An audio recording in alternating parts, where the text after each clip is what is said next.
Hello, and welcome to Wednesday's Night Out. with your host, Joseph, Turnpike Plaza 365 Rec Squad. We will be reading Good to Great by Jim Collins, co-author of best-selling Built to Last. Chapter 8, The Flywheel and the Doom Loop. Revolution means turning the wheel. Igor Stravinsky. Picture a huge, heavy flywheel, a massive metal disc mounted horizontally on an axle about 30 feet in diameter, 2 feet thick, and weighing about 5,000 pounds. Now imagine that your task is to get the flywheel rotating on the axle as fast and long as possible.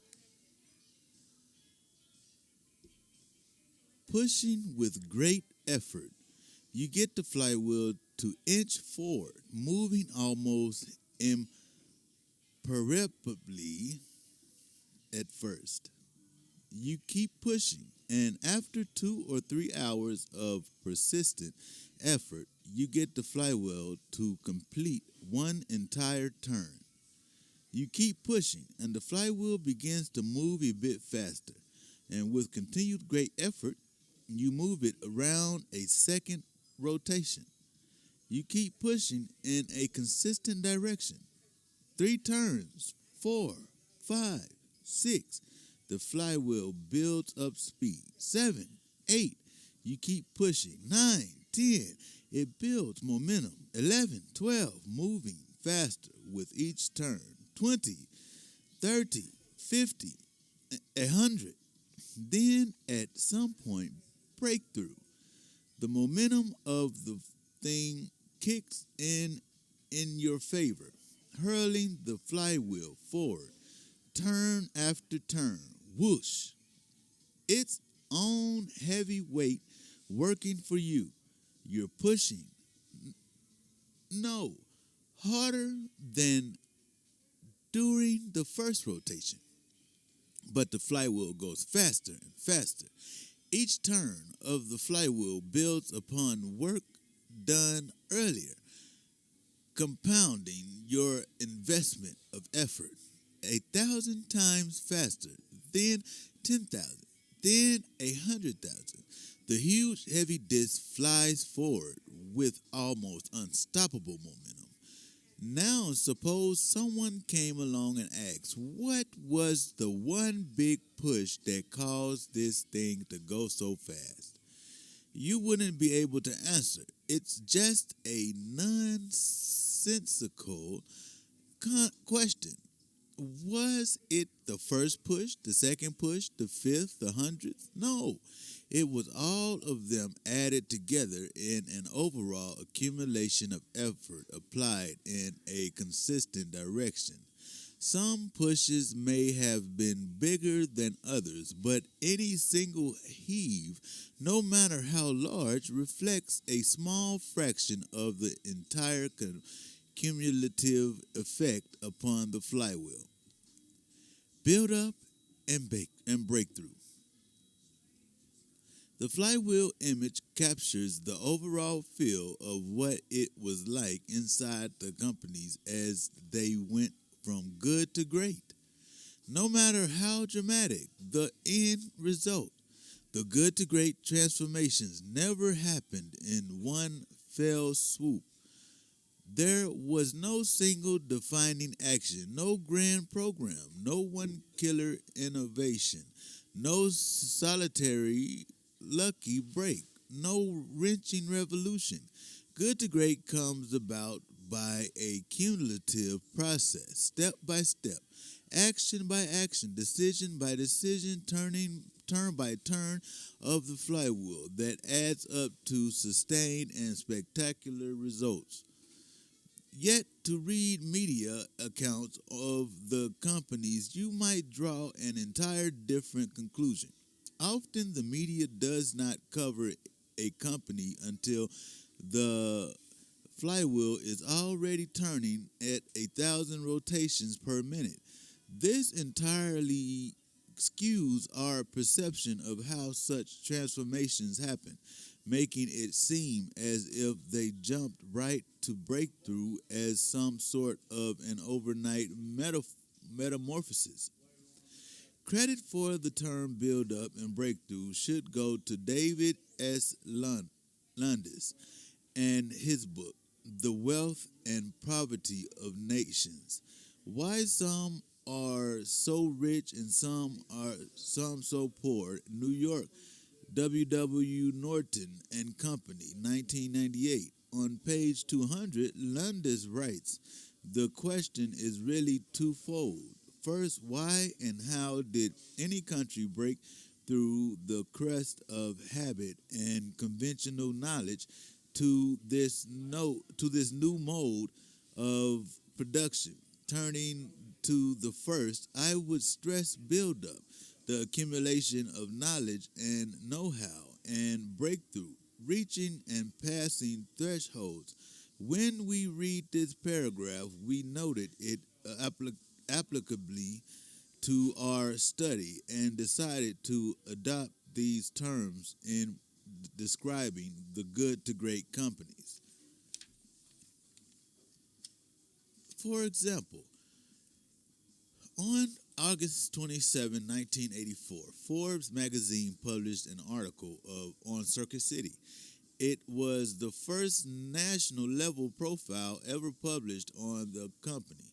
It wasn't that big of an article, just 2 pages, and it questioned whether Circuit City's recent growth could continue. Still, there it was, the first public acknowledgement that Circuit City had broken through. The journalist had just identified a hot new company, almost like an overnight success story. This particular overnight success story, however, had been more than a decade in the making. Alan Wurtzel had inherited CEO responsibility from his father in 1973, with the firm close to bankruptcy. First, he rebuilt his executive team and undertook an objective look at the brutal facts of reality, both internal and external, in 1974.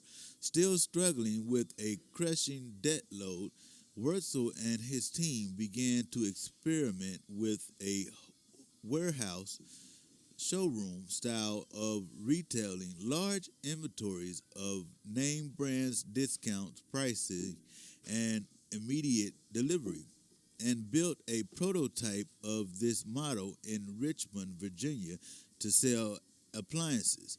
In 1976, the company began to experiment with selling consumer electronics in the warehouse showroom format, and in 1977, it transformed the concept into the first ever Circuit City store.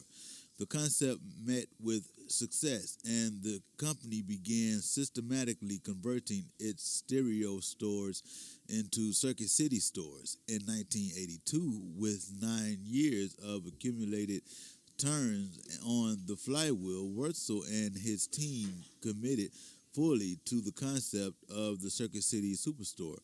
Over the next 5 years, as it shifted entirely to this concept, Circuit City generated the highest total return to shareholders of any company on the New York Stock Exchange.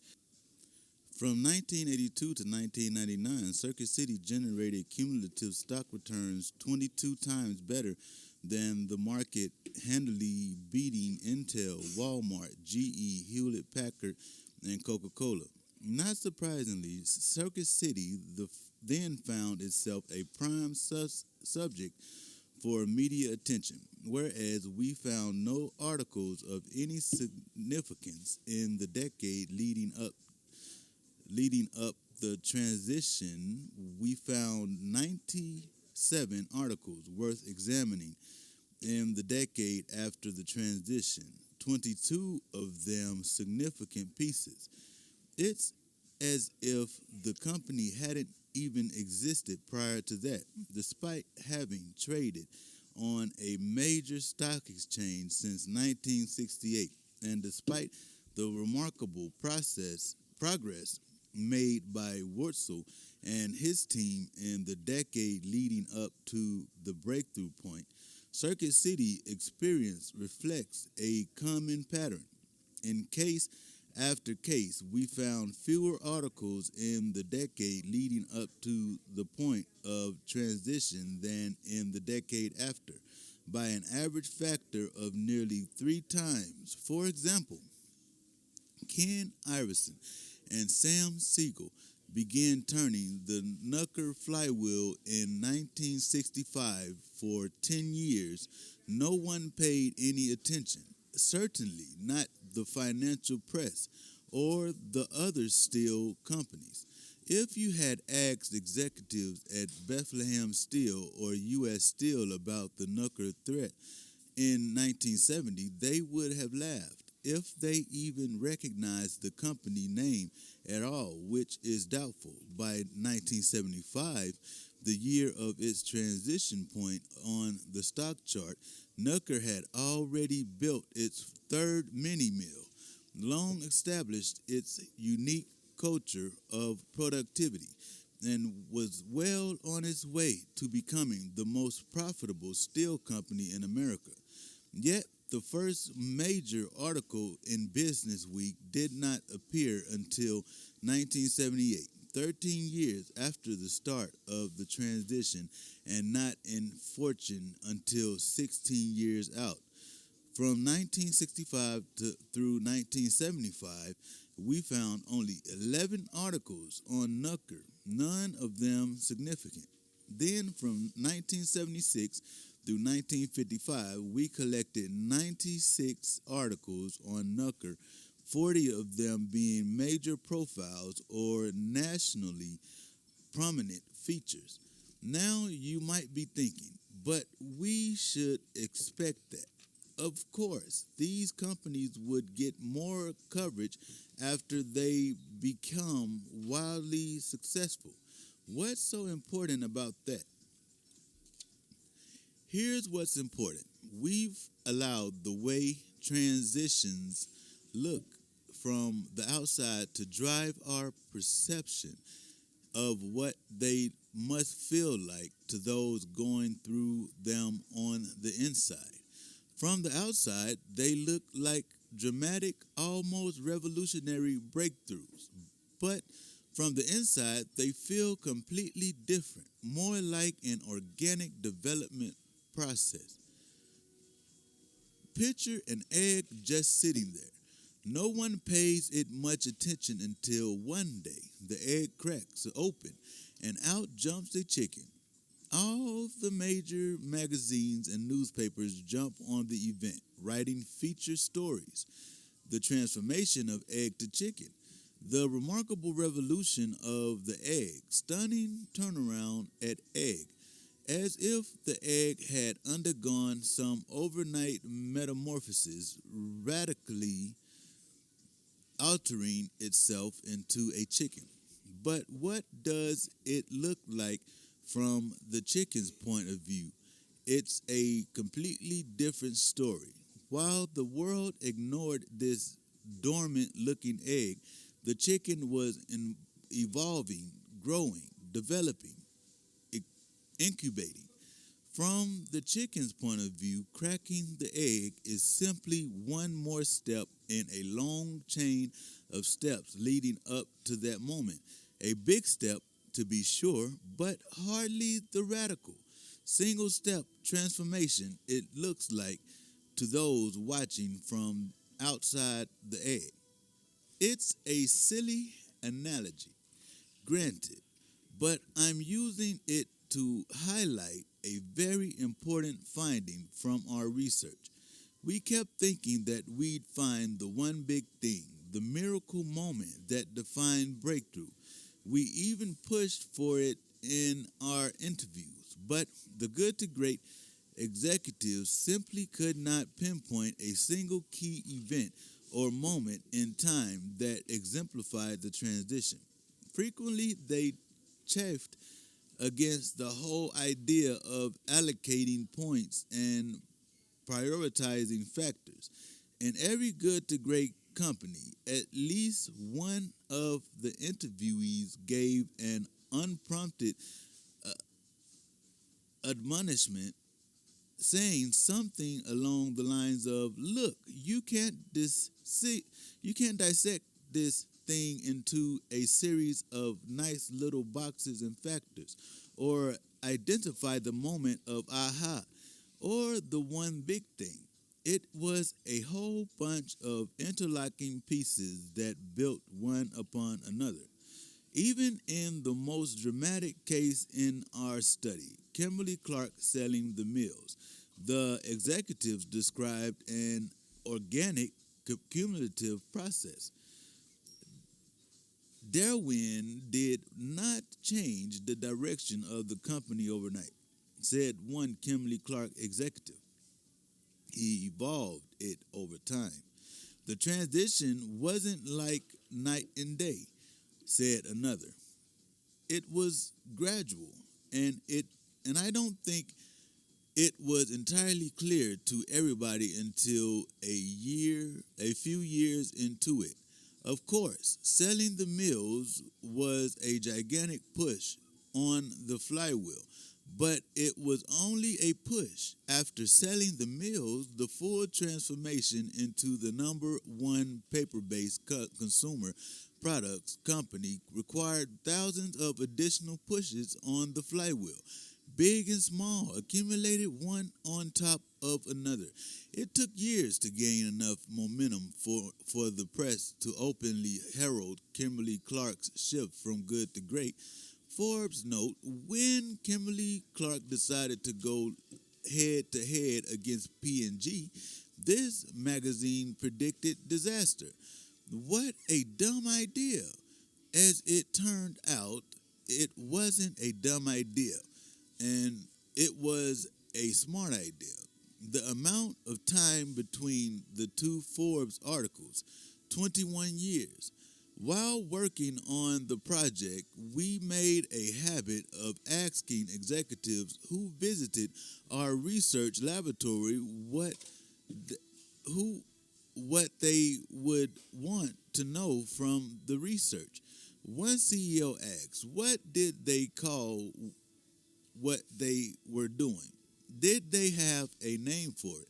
How did they talk about it at the time?" It's a great question, and we went back to look. The astounding answer: they didn't call it anything.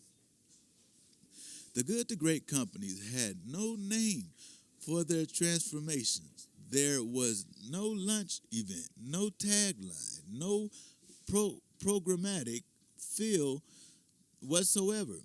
Some executives said that they weren't even aware that a major transformation was underway until they were well into it.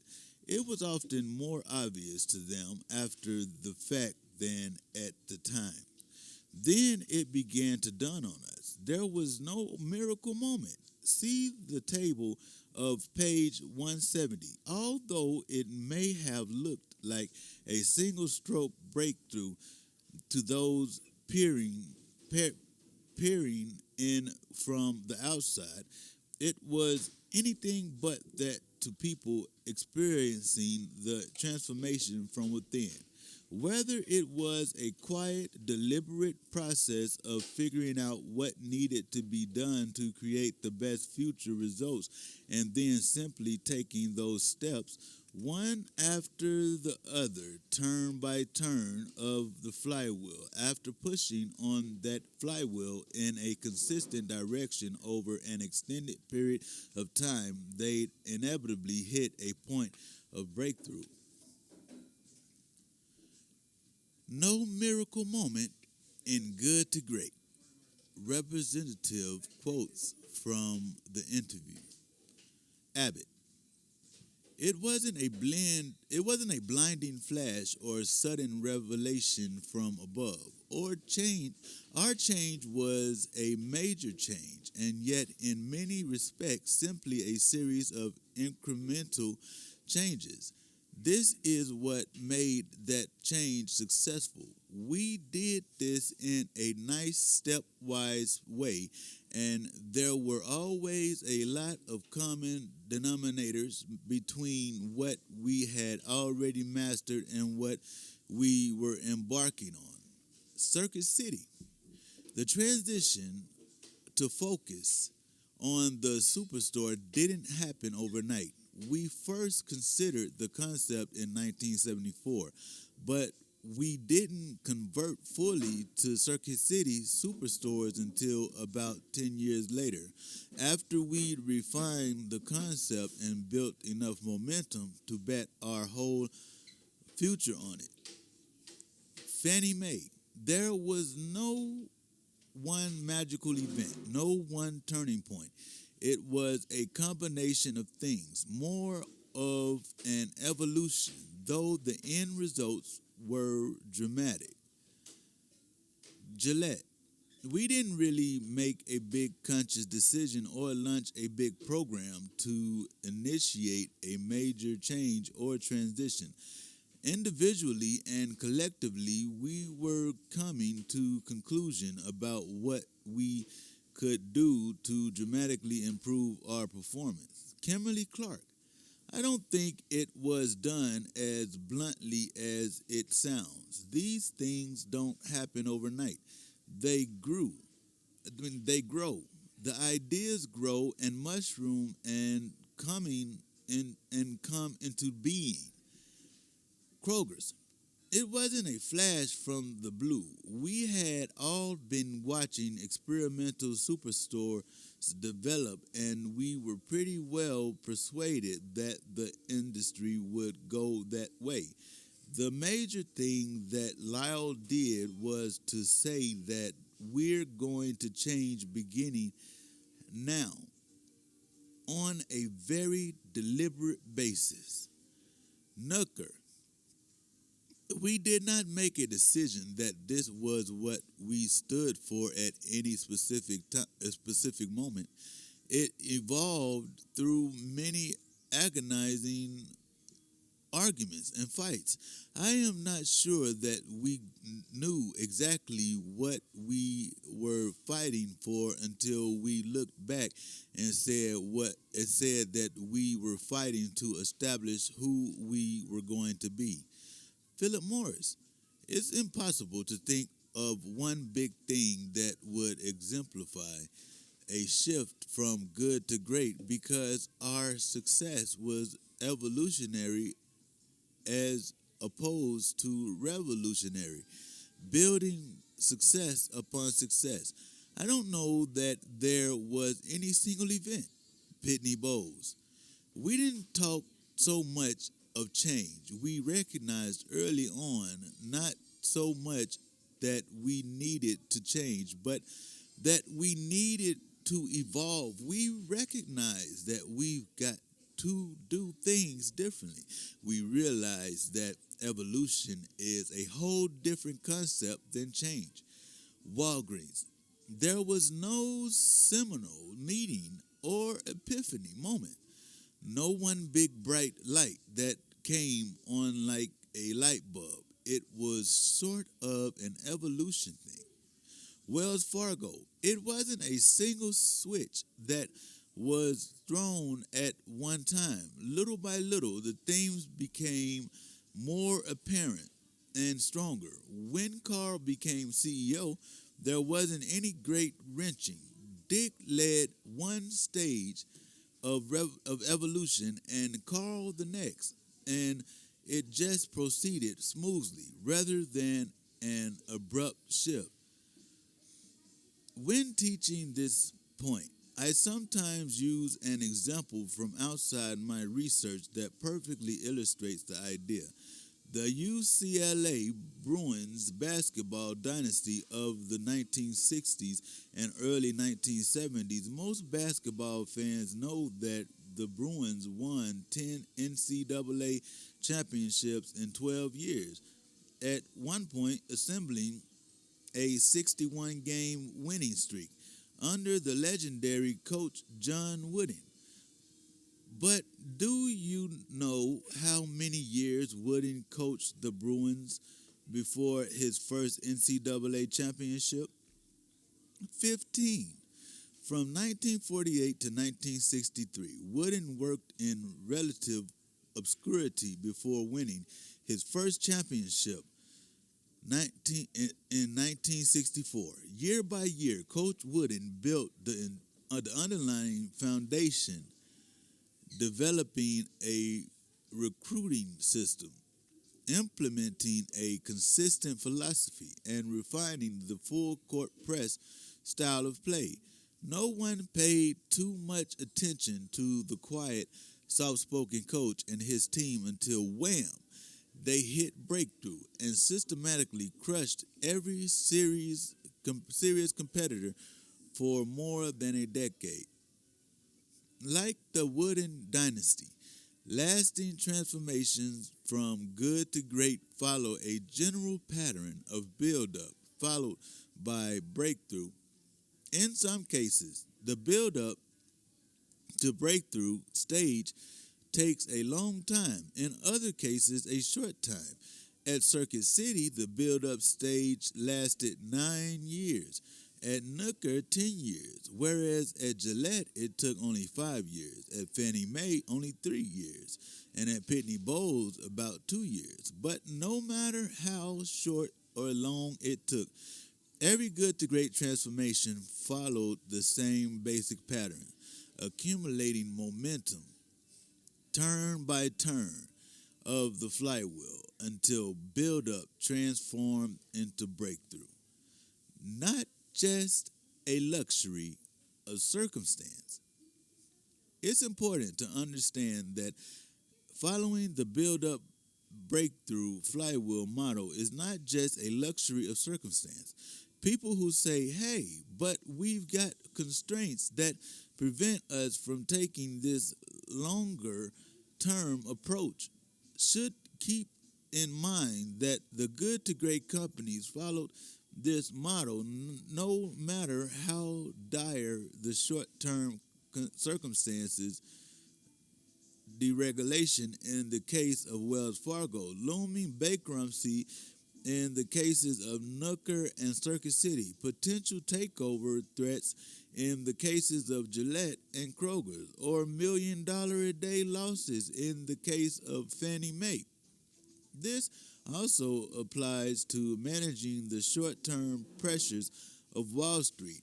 I just don't agree with those who say you can't build an enduring great company because Wall Street won't let you, said David Maxwell of Fannie Mae. We communicated with analysts to educate them on what we were doing and where we were going. At first, a lot of people didn't buy into that. You just have to accept that.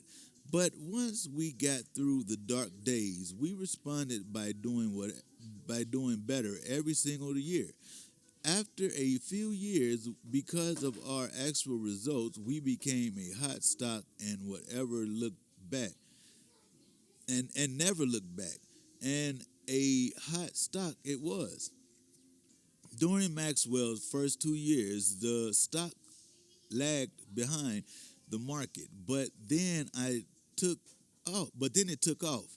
From the end of 1984 to the year 2000, $1 invested in Fannie Mae multiplied 64 times, beating the general market, including the wildly inflated NASDAQ of the late 1990s, by nearly 6 times. The good to great companies were subject to the same short-term pressures from Wall Street as the comparison companies. Yet, unlike the comparison companies, they had the patience and discipline to follow the build-up breakthrough flywheel model despite these pressures. And in the end, they attained extraordinary results by Wall Street's own measure of success. The key, we learned, is to harness the flywheel to manage these short term pressures. One particularly elegant method for doing so came from Abbott Laboratories, using a mechanism it called the blue plans. Each year, Abbott would tell Wall Street analysts that it expected to grow earnings a specified amount, say 15%. At the same time, it would set an internal goal of a much higher growth rate, say 25% or even 30%. Meanwhile, it kept a rank ordered list of proposed entrepreneurial projects that had not yet been founded, the blue plans. Toward the end of the year, Abbott would pick a number that exceeded analysts' expectations, but that fell short of its actual growth. It would then take the difference between the analysts happy growth and the actual growth and channel those funds into the blue plans. It was a brilliant mechanism for managing short term pressures while systematically investing in the future. We found no evidence of anything like the blue plans at Abbott's comparison company. Instead, Upjohn executives would pump up the stock with a sales job, buy into our future, reverently intoning the phrase investing for the long term, especially when the company failed to deliver current current results. Upjohn continually threw money after harebrained projects like its Rogaine baldness cure, attempting to circumvent buildup and jump right to breakthrough with a big hit. Indeed, Upjohn reminded us of a gambler putting a lot of chips on red at Las Vegas and saying, "See, we're investing for the future." Of course, when the future arrives, the promised results rarely appeared. Not surprisingly, Abbott became a consistent performer and a favorite holding on Wall Street, while Upjohn became a consistent disappointment. From 1959 to Abbott's point of breakthrough in 1974, the two stocks roughly tracked each other. Then they dramatically diverged, with Upjohn falling more than six times behind Abbott before being acquired in 1995. Like Fannie Mae and Abbott, all the good to great companies effectively managed Wall Street during their build up breakthrough years, and they saw no contradictions between the two. They simply focused on accumulating results, often practicing the time honored discipline of under promising and over delivering. And as the results began to accumulate, as the flywheel built momentum, the investing community came along with great enthusiasm. The flywheel effect. The good to great companies understood a simple truth. Tremendous power exists in the fact of continued improvement and the delivery of results.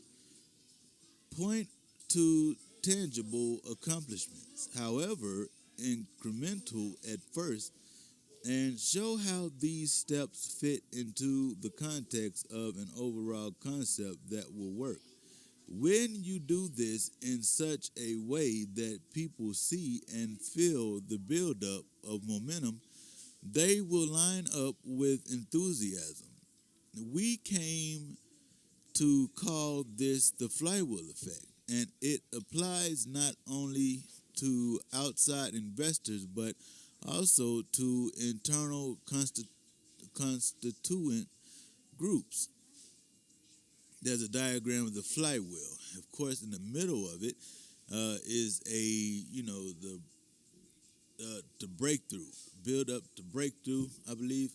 Okay, now so it's going around in a circle, and there's arrows. So the top it starts at steps forward, consistent with hedgehog, and then there's an arrow pointing clockwise to at 3 o'clock accumulation of visible results.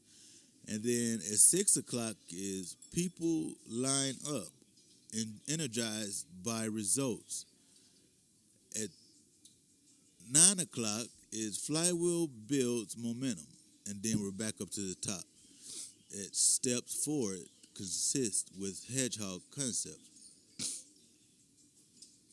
Let me share a story from the research. At a pivotal point in the stu-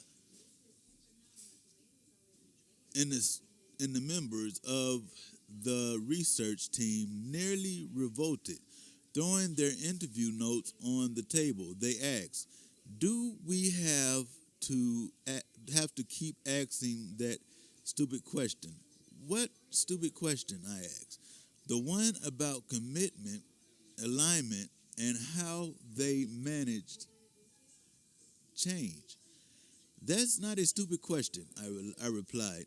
It's one of the most important. Well, said one team member, a lot of the executives who made the transition, well, they think it's a stupid question.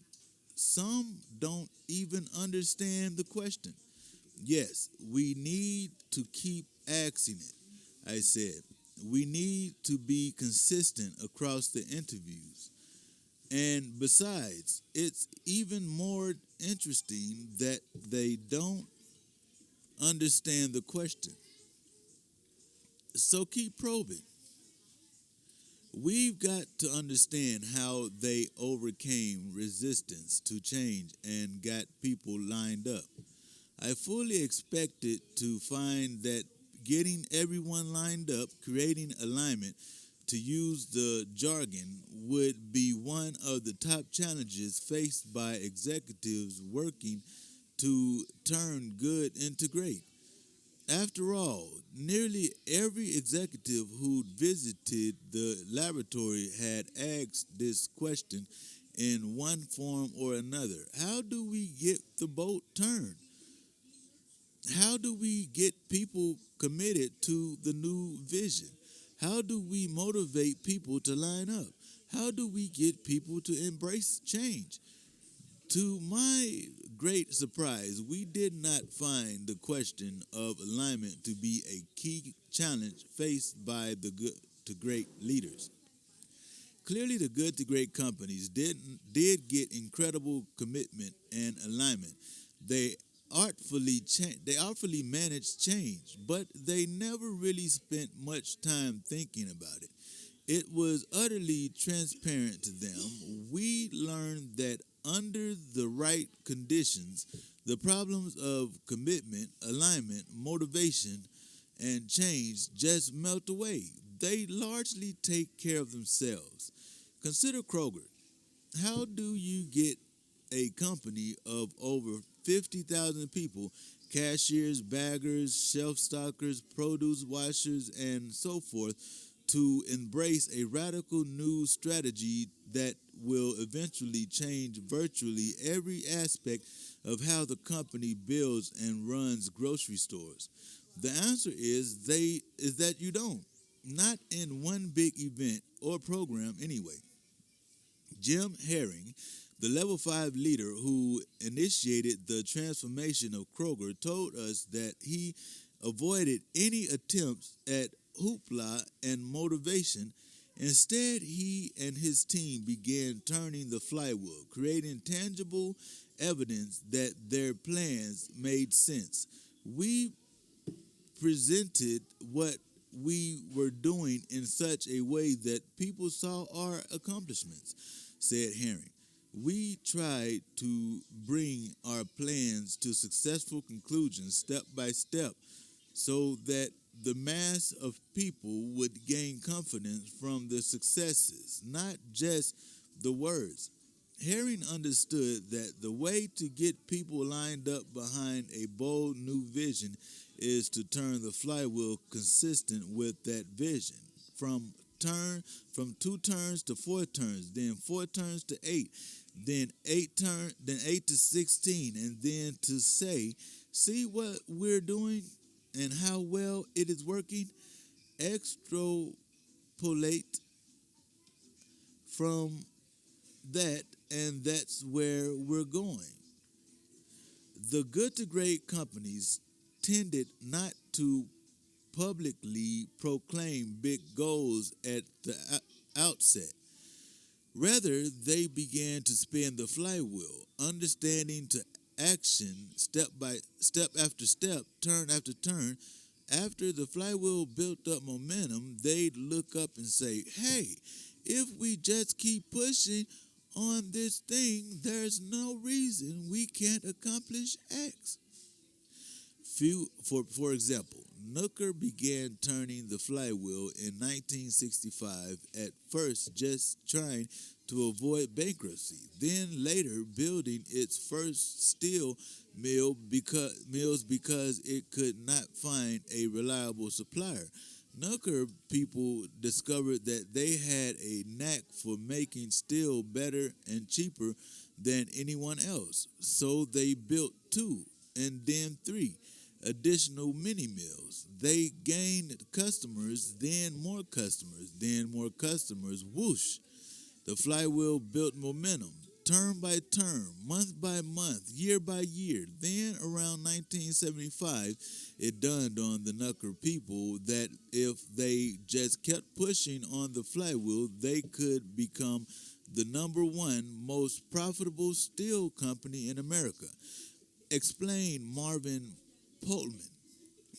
I remember talking with Ken Iverson in 1975, and he said, Marv, I think we can become the number one steel company in the U.S. 1975. And I said to him, no, Ken, when are you going to be number one? I don't know, he said. But if we just keep doing what we're doing, there's no reason why we can't become number one. It took over 2 decades, but Nooker kept pushing the flywheel, eventually generating greater profits than any other steel company on the Fortune 1000 list.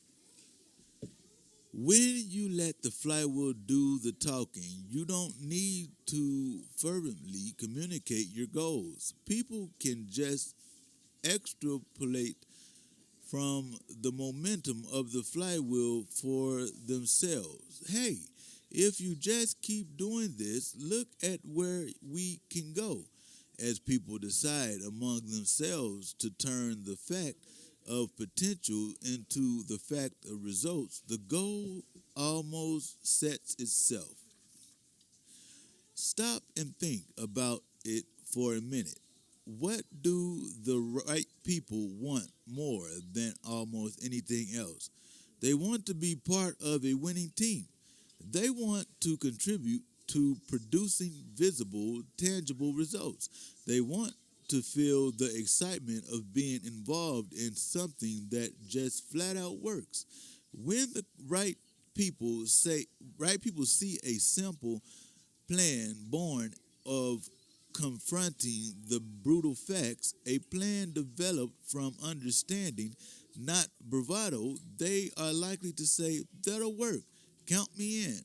When they see the monolithic unity of the executive team behind the simple plan of the selfless, dedicated qualities of level 5 leadership, they'll drop their cynicism.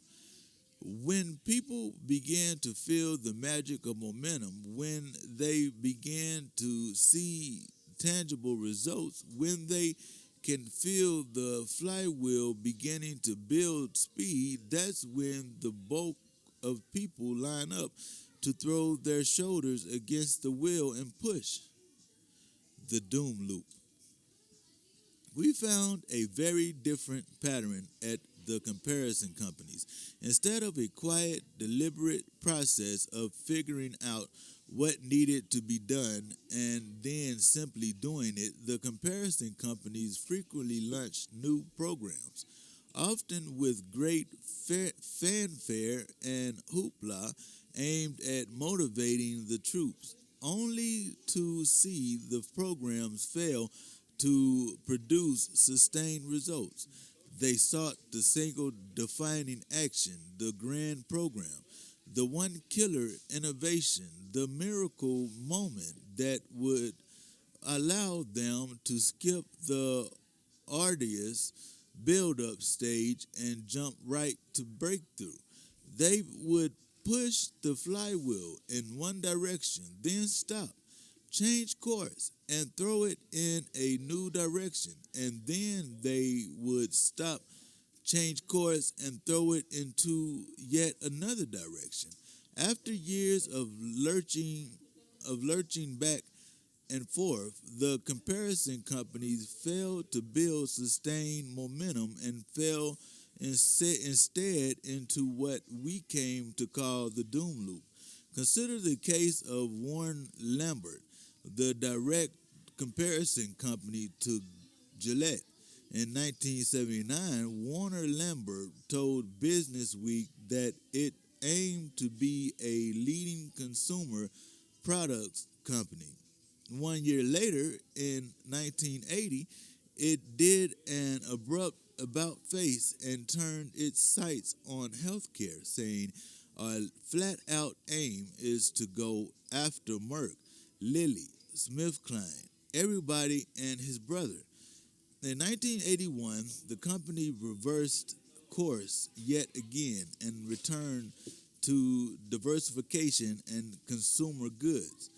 6 years later, in 1987, Warner Lambert did another U turn away from consumer goods to try once again to be like Merck. At the same time, the company spent 3 times as much on consumer goods advertising as on R&D, and somewhat puzzling strategy for a company trying to beat Merck. In the early 1990s, reacting to Clinton era health care reform, the company threw itself into reverse yet again and re-embraced diversifications and consumer brands. The doom loop. Now, it's a circle again. But see, at 9 o'clock, it's an arrow that shoots straight through the circle that starts at 9 o'clock and it drops to about 4:30. So it crosses the center and drops. So it shows a decline. Now at 12 o'clock, it's disappointing results. At 3 o'clock, it's no buildup, no accumulated momentum. At 6 o'clock, new direction, program, leader, event, fad, or acquisition. And at 9 o'clock is reaction without understanding. Now that's where the highest point begins. Except the diagram is going counterclockwise on this diagram. So it's disappointing results at 12 o'clock again. Okay. So each new Warner Lambert CEO brought his own new program and halted the momentum of his predecessor. Ward Hagen tried to create a breakthrough with a expensive acquisition in the hospital supply business in 1982. 3 years later, his successor, Joe Williams, extracted Warner Lambert from the hospital supply business and took a $550 million write-off. He tried to focus the company on beating Merck, but his successor threw the company back to diversification and consumer goods. And so it went back and forth, lurch and thrash, with each CEO trying to make a mark with his own program. From 1979 through 1998, Warner Lambert underwent three major restructurings, one per CEO, hacking away 20,000 people in search of quick breakthrough results. Time and again, the company would attain a burst of results, then slacken, never attaining the sustained momentum of a build-up breakthrough flywheel. Stock returns flattened relative to the market, and Warner Lambert disappeared as an independent company swallowed up by Pfizer. The Warner Lambert case is extreme, but we found some version of the doom loop in every comparison company. See Appendix 8A for a summary. While the specific permutations of the doom loop varied from company to company, there were some highly prevalent patterns, two of which deserve particular note: the misguided use of acquisitions and the selection of leaders who undid the work of previous generations. The misguided use of acquisitions. Peter Drucker once observed that the drive for mergers and acquisitions comes less from sound reasoning and more from the fact that doing deals is a much more exciting way to spend your day than doing actual work. Indeed, the the comparison companies would have well understood the popular bumper sticker from the 1980s. When the going gets tough, we go shopping. To understand the role of acquisitions in the process of going from good to great, we undertook a systematic, qualitative, and quantitative analysis of all acquisitions and divestitures in all the companies in our study.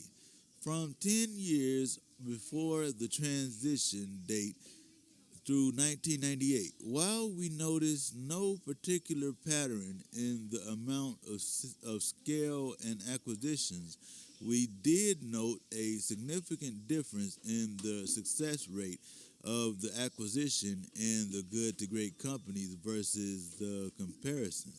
See Appendix 8B. Why did the good to great companies have a substantially higher success rate with acquisitions, especially major acquisitions? The key to their success is that their big acquisitions generally took place after development of the hedgehog concept and after the flywheel had built significant momentum. They use acquisitions as an accelerator of flywheel momentum, not a creator of it.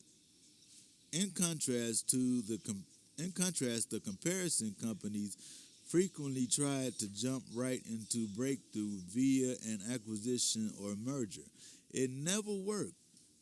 Often we Often with their core business under siege, the comparison companies would dive into a big acquisition as a way to increase growth, diversify away their troubles, or make a CEO look good. Yet they never address the fundamental questions. What can we do better than any other company in the world that fits our economic denominator and that we have passion for? They never learn the simple truth that while you can buy your way to growth, you absolutely cannot buy your way to greatness. Two big mediocrities joined together never make one great company. Leaders who stop the flywheel. The other frequently observed doom loop pattern is that of new leaders who stepped in, stopped an already spinning flywheel, and threw it in an entirely new direction. Consider Harrison Corporation, which applied many of the good to great concepts in the early 1960s and began a classic build-up process that led to breakthrough results. George Dively and his successor, Richard Tullis, identified a hedgehog concept based on the understanding that Harris could be the best in the world at applying technology to printing and communications. Although it did not adhere to this concept with, with perfect discipline, Tullis had a penchant for straying a bit outside the three circles. The company did make enough progress to produce significant results. It looked like a promising candidate for a good to great transformation, hitting breakthrough in 1975. Then the flywheel came to a grinding halt. In 1978, Joseph Boyd became chief executive. Boyd had previously been with Radiation Inc., a corporation acquired by Harris years earlier. His first key decision as CEO was to move the company headquarters from Cleveland to Melbourne, Florida, Radiation's hometown, and the location of Boyd's house and 47-foot powerboat, the Lazy Rascal. In 1983, Boyd threw a giant wrench into the flywheel by divesting the printing business.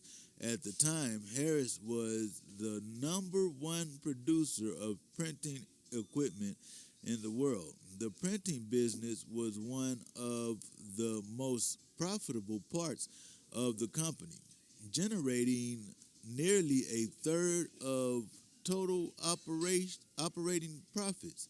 What did Boyd do with the proceeds from selling off the corporate gem? This corporate gem. He threw the company headlong into the office automation business.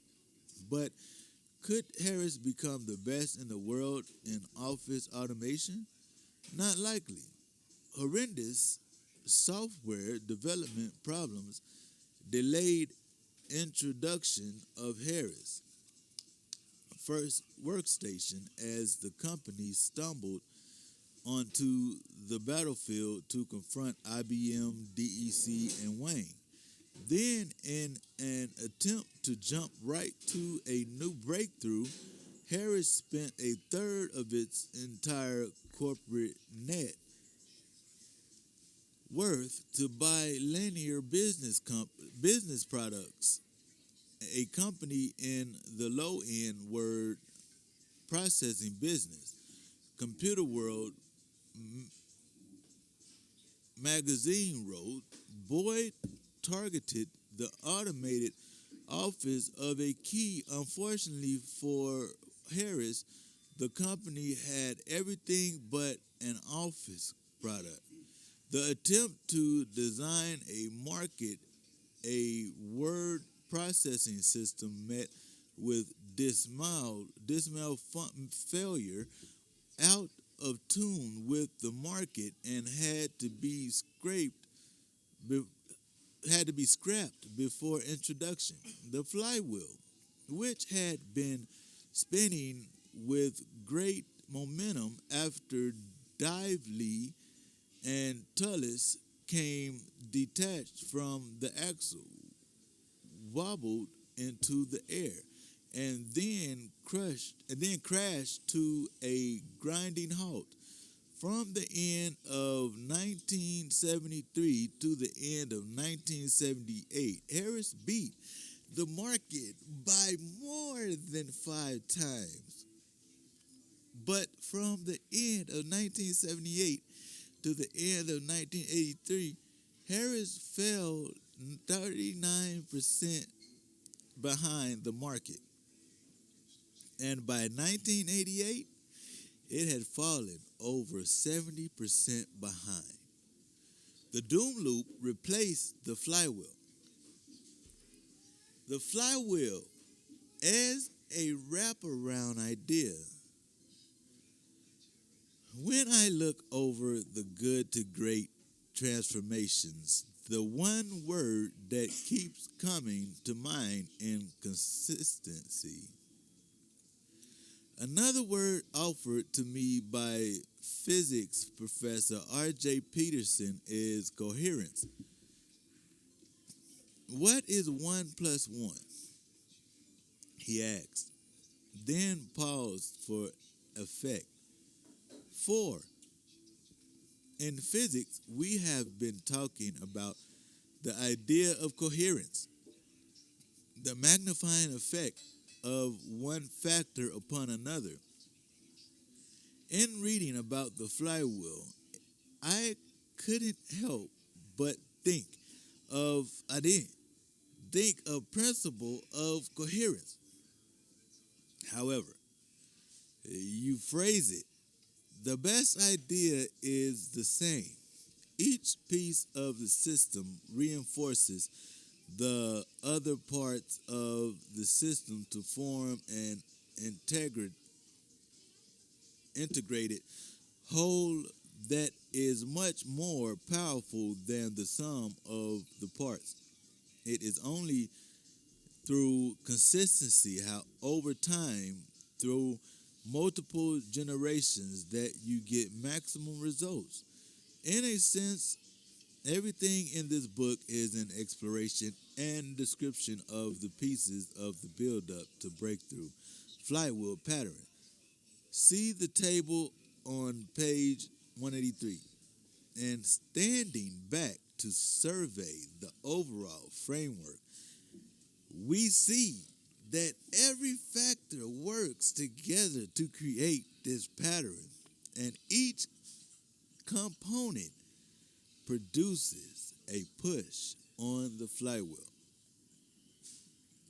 How to tell if you're on the flywheel or in the doom loop?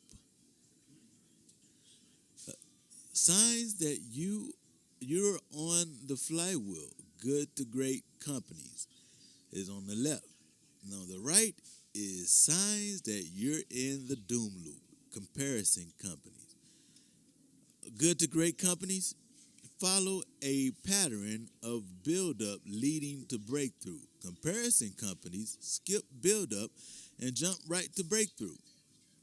Good to great companies reach breakthrough by an accumulation of steps, one after the other, turn by turn of the flywheel. Feels like an organic evolutionary process. Comparison companies implement big programs, radical change efforts, dramatic revolutions, chronic restructuring, always looking for a miracle component or new savior.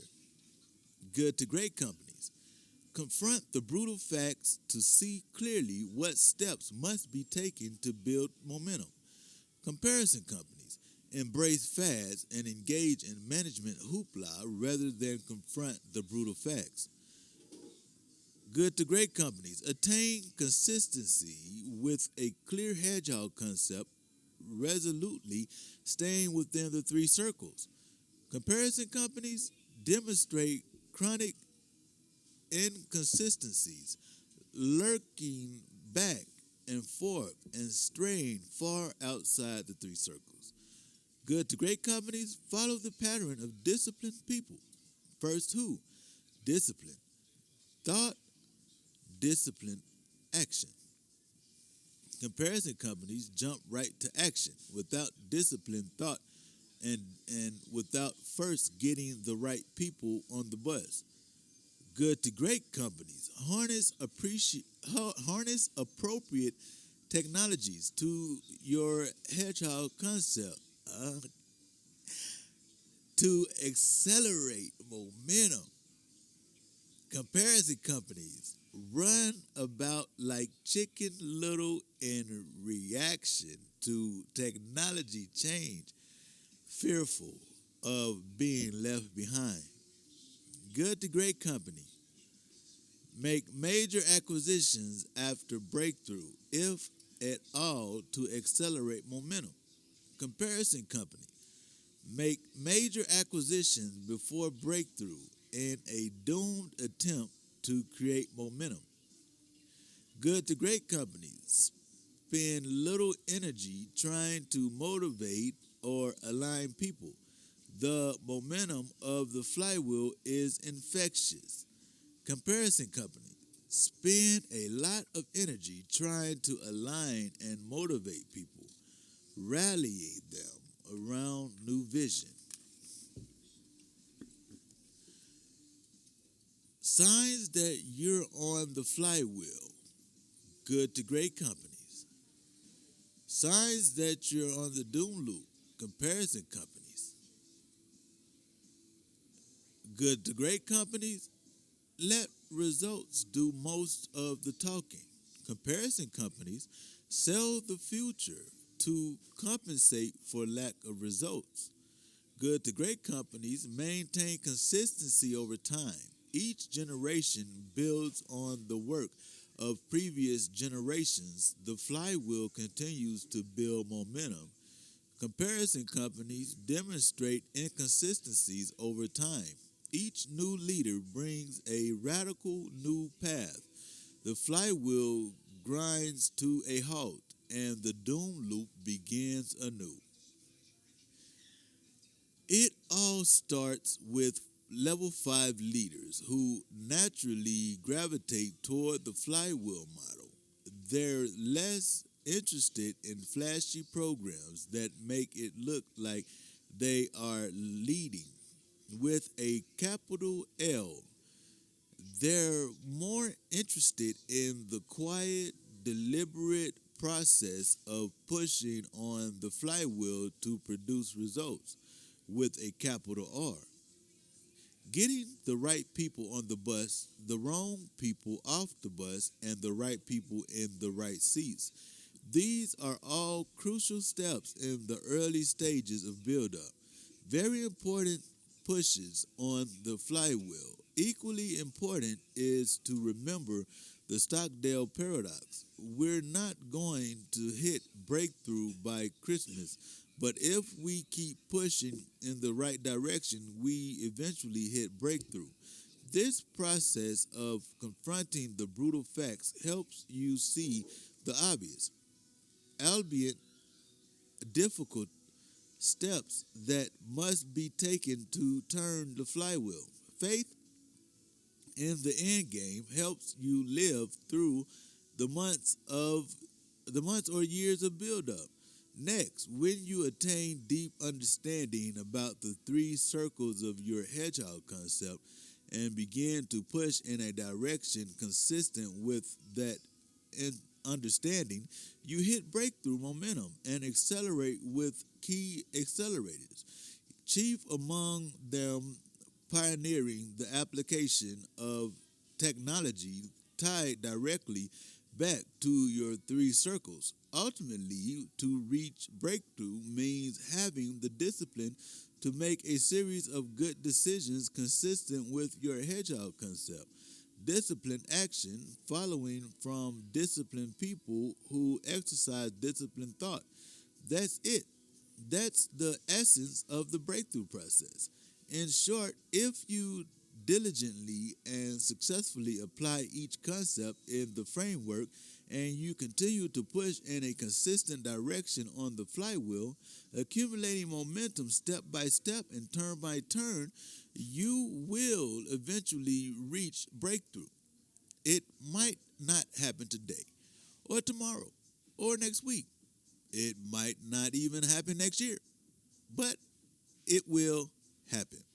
And when it does, you will face an entirely new set of challenges.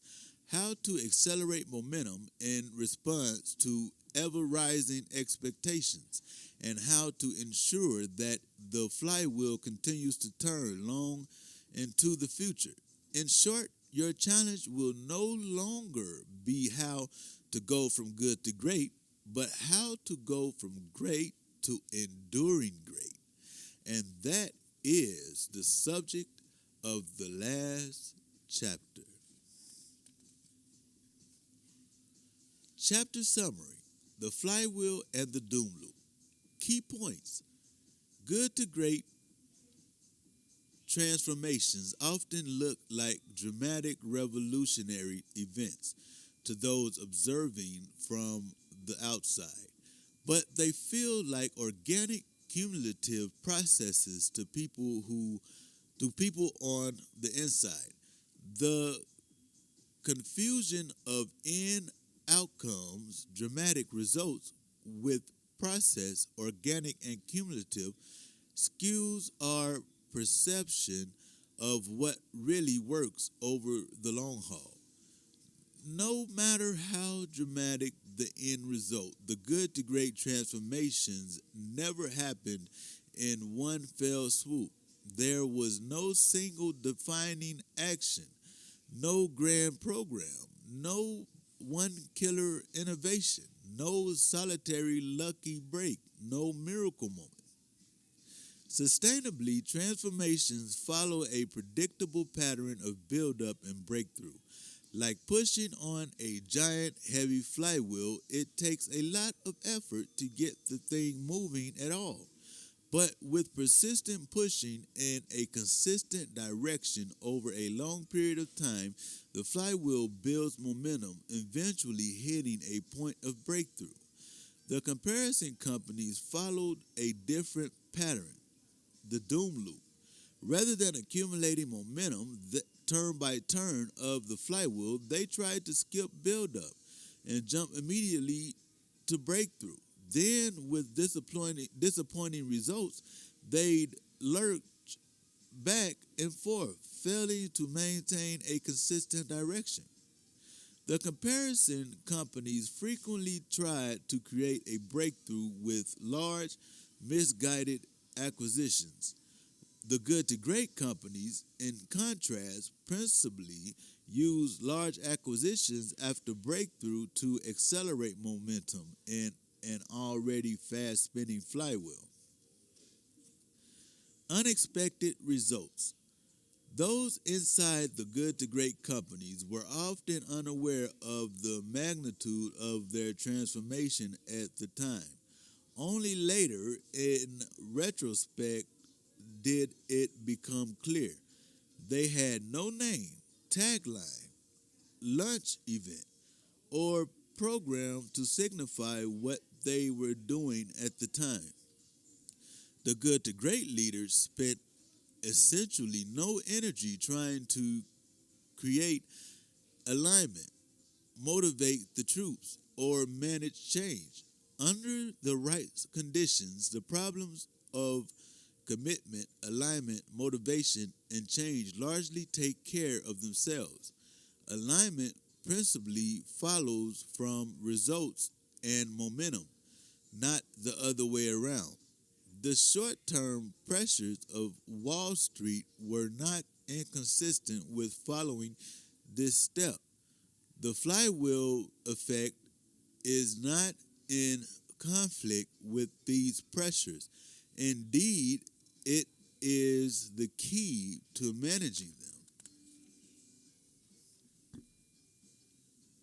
Good to Great: Why Some Companies Make the Leap and Others Don't, by Jim Collins, co-author of best-selling Built to Last. Turnpike Plaza, 365, Rec Squad.